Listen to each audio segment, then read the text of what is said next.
Think you know Illinois history? Think again. Our journey begins in the shadows of Chicago Ridge, where one of the most haunted graveyards in America lies hidden behind thick trees and silence, Bachelor's Grove Cemetery. By day, it looks abandoned, almost forgotten. But when darkness falls, the air changes. Here, the most famous apparition is the White Lady, a grieving mother who drifts through the tombstones, cradling her phantom child. Some swear they've captured her on film. Others refuse to even look for her, terrified of what they might see. But she's not alone. Visitors have reported a full Victorian-style house that appears among the trees, standing tall, glowing faintly, only to vanish when approached. And then there's the phantom car. Imagine walking along the dirt road, when headlights blind you, rushing straight toward you, and just before impact, the car disappears into thin air. Whispers, glowing orbs, shadowy figures. Every inch of this place carries the weight of something unnatural. Standing here feels like you're never really alone. But cemeteries aren't the only places where spirits linger. Our next stop takes us from the graves to a house where the walls themselves seem alive with ghosts. Welcome to McPike Mansion.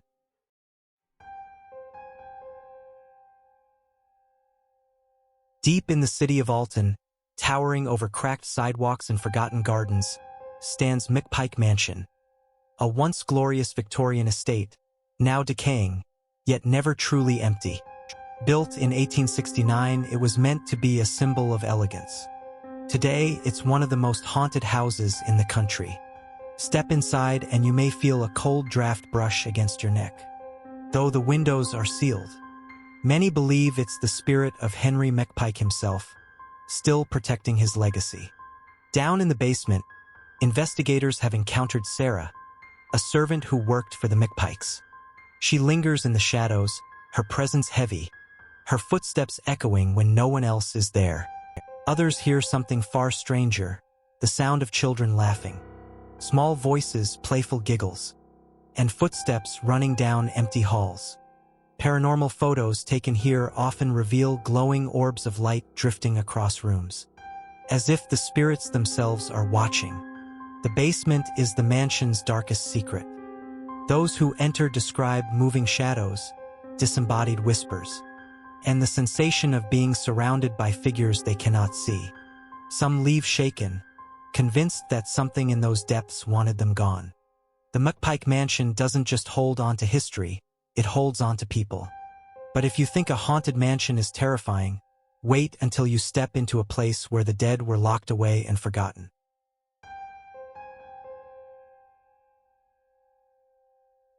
Massive stone walls rise against the sky, grim and unyielding. Old Joliet Prison. Built in the 1850s, it housed some of Illinois' most dangerous criminals. Violence, riots, and countless deaths are carved into its history, and it's said that not all of its prisoners ever left.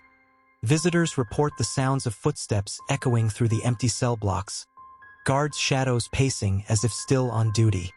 Screams of inmates ripple through the corridors, carried on sudden icy drafts.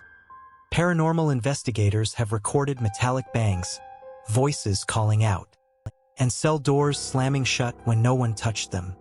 Imagine standing in one of the isolation cells, stone cold, pitch black. You raise your flashlight, and for just a split second, a figure in prison blues stares back at you. You blink, and the cell is empty, but the air feels heavy, like someone is still there, watching. The prison may no longer hold the living, but its dead remain restless. And our journey is only just beginning.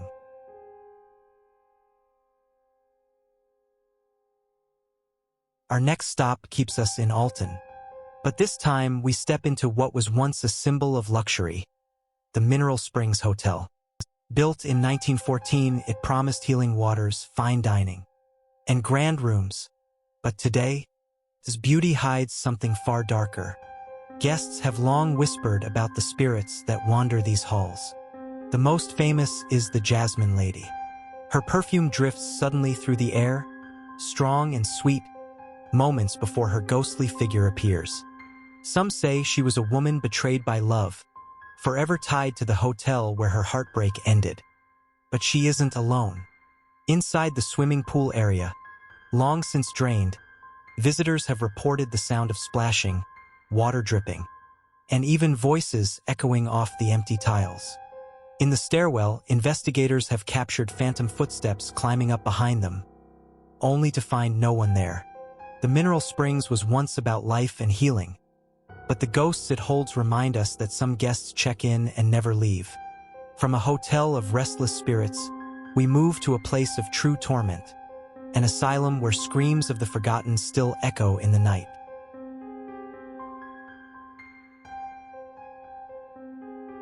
The Peoria State Hospital, known once as the Illinois Asylum for the Incurable Insane, stands as a crumbling reminder of how the most vulnerable were abandoned to pain. From 1902 to 1973, thousands lived and died within these walls. Many never left. The most famous ghost here is Old Book, a kind-hearted patient who worked at the hospital's cemetery. When he died, hundreds of staff and patients gathered to mourn. As his casket was lowered, they say sobbing filled the air. Yet when they looked around, the cries were not from the living. It was Old Book himself mourning his own passing. Even today, visitors hear phantom crying near the cemetery, and shadows drift between headstones. Inside the old wards, doors slam shut on their own, and cold winds brush against your skin in sealed hallways. Some have seen faces staring from broken windows, vanishing the second they approach. The asylum is silent now, but the echoes of suffering and compassion linger. From the hospital, our path leads us back into the earth, to a graveyard where the dead refuse to rest, and legends refuse to die.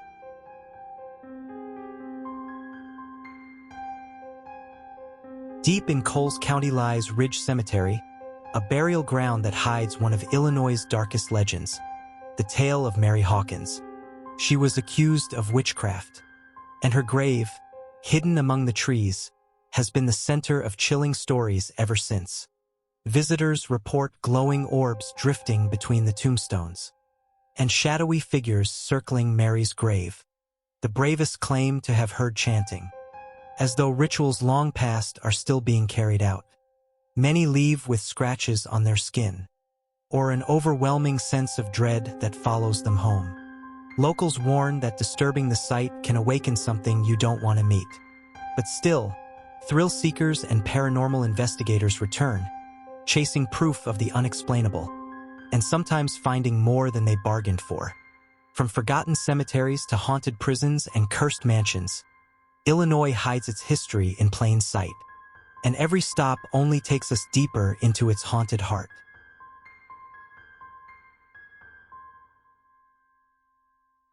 Our journey now takes us to one of the most famous ghost stories in America, Resurrection Mary.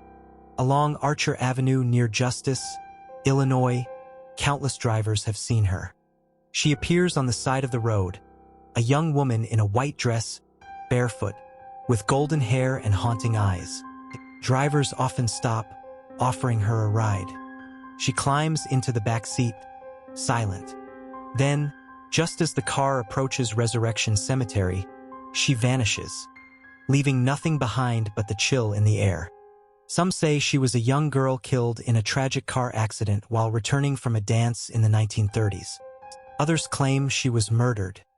Whatever the truth, she is bound to this road, replaying her final journey again and again. Imagine driving alone at night, headlights cutting through the darkness, and in the distance, she's there, walking slowly, waiting for you. From a spectral hitchhiker, we now turn toward a place soaked in legends of violence, where a bridge became the stage for one of Illinois' most chilling tales.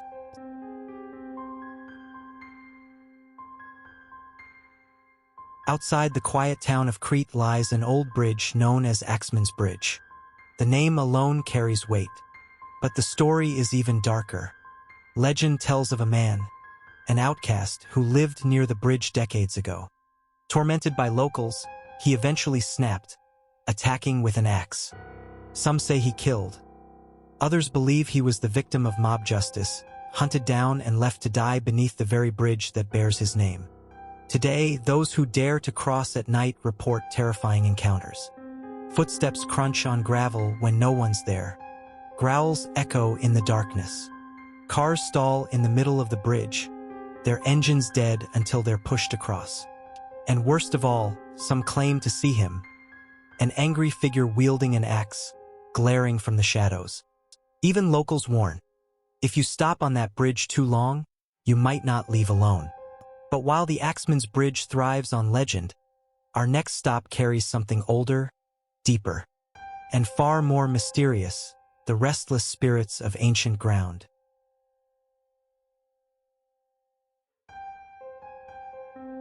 Long before Illinois became a state, before Chicago even existed, there was Cahokia, the largest Native American city north of Mexico.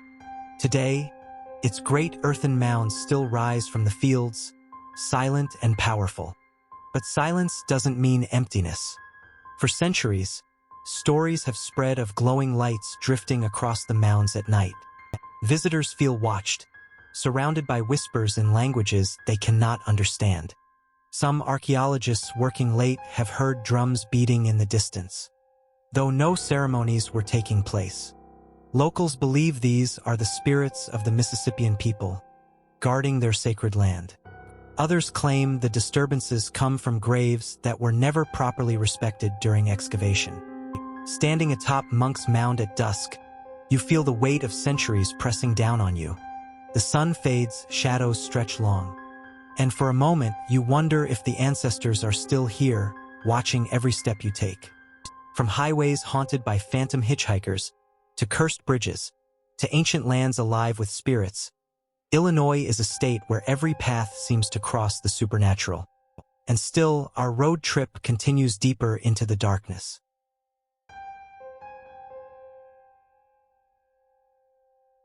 Our haunted road trip now takes us to the capital, Springfield. Tucked among the city's historic streets stands a stately home with a secret, the Virgil Hickox House. Built in the mid-1800s, this mansion belonged to a wealthy businessman and close ally of Abraham Lincoln. By day, it looks like a proud piece of history. By night, it becomes something else entirely. Visitors report phantom footsteps echoing through empty halls, as though Hickox himself still paces the floors, overseeing his affairs. Others have heard the sound of clinking glasses and hushed conversation drifting from locked rooms, like ghostly political meetings that never ended. Even more chilling are the shadow figures spotted in the upstairs windows, standing perfectly still, watching the street below. And yet, when the house is searched, no one is inside. Springfield may celebrate its history, but here history refuses to stay in the past. And from political ghosts, we now turn toward a building where pain and madness still linger in every corner.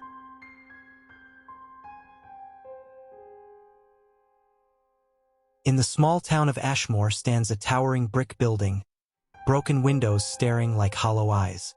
This is Ashmore Estates, a place that once housed society's most forgotten souls.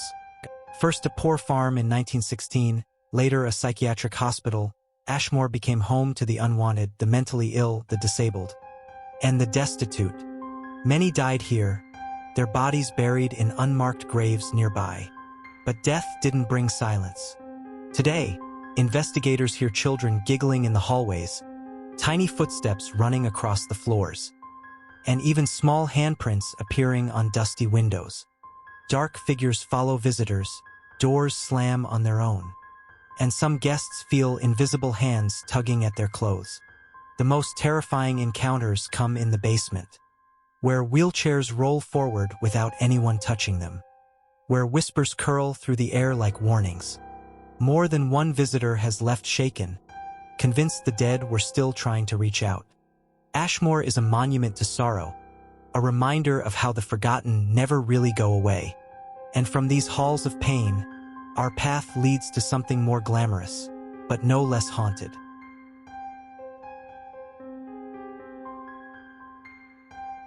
Back in Chicago's Gold Coast, glittering lights reflect off Lake Michigan.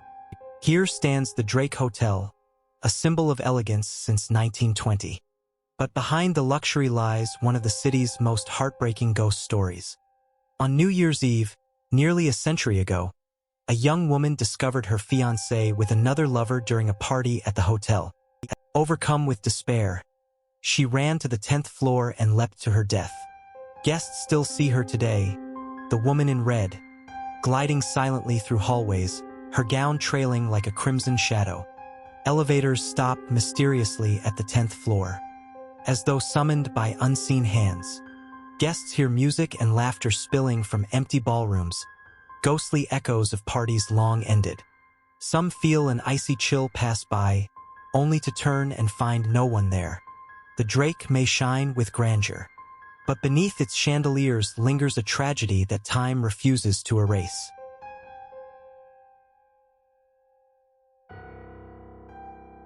Our road now winds into Decatur, to a cemetery that locals call one of the most haunted in the entire Midwest Greenwood Cemetery.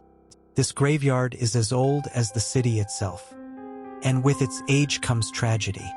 During the Civil War, hundreds of soldiers were buried here, many in unmarked graves. But it isn't just soldiers who linger. Visitors report glowing lights weaving through the trees at night, as though lanterns carried by invisible hands. Some have seen ghostly figures marching across the grounds, dressed in faded uniforms, only to vanish into the mist. Perhaps the most chilling tale comes from the old mausoleum, where voices echo from behind the stone walls. Some claim they've heard knocking from the inside, as though the dead were never truly laid to rest. Greenwood is a reminder that death doesn't always mean silence.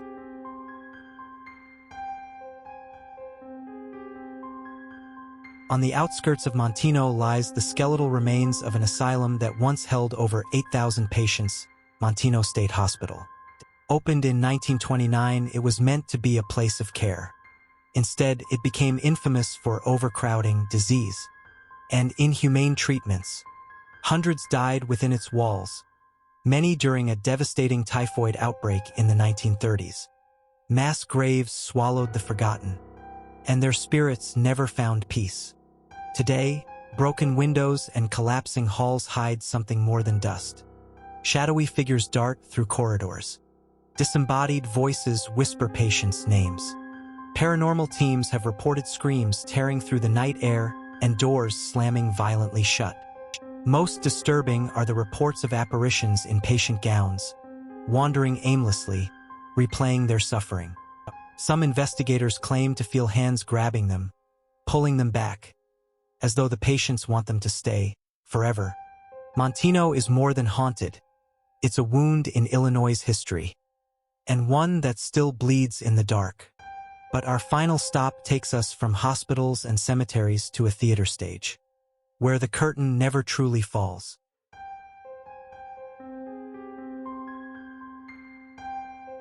At Southern Illinois University in Carbondale stands Shryock Auditorium, a place alive with music, performances, and ghosts.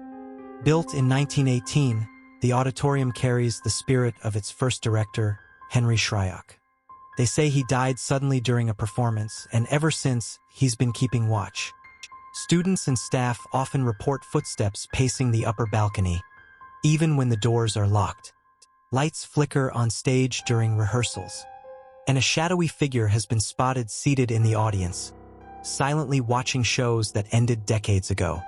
Perhaps the most unnerving stories are of the piano that plays by itself, soft notes drifting through the empty auditorium late at night. Musicians say it feels less like a haunting, and more like Shryock himself, making sure the music never stops. The curtain may fall, but the spirits here refuse to leave the stage.